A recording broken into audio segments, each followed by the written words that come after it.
rahmatullahi taala wa barakaatuhu mbokki jullit yi mbokki taalibe yi gannaaw ba leen nuyoo ziar leen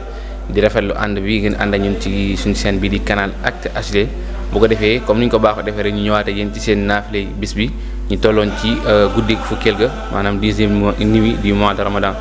ku ci julli ñeenti rakka bu ci ne mu jàng ca Fatiha benn yoon teg ci ayatul kursi benn yoon ak inna anzalnaahu fii laylatul qadri 12 fois maanaam fukki yoon ak ñaar ñeenti rakka bu ci ne mu jàng ci Fatiha benn yoon ayatul kursi benn yoon ak inna anzalnaahu fii laylatul qadri fukki yoon ak ñaar naafile googu nag Serigne Chouaïbou bu nee na ku ko def incha allah bala moo jógee fa mu ko doon jullee des na ko jéggal bàkkaaram yu njëkk ak yu mujj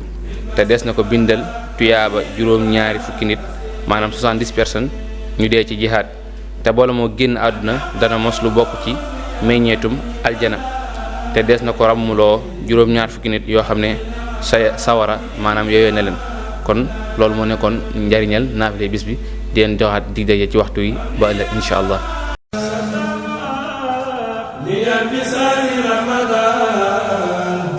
وخير من هذا خير فيدا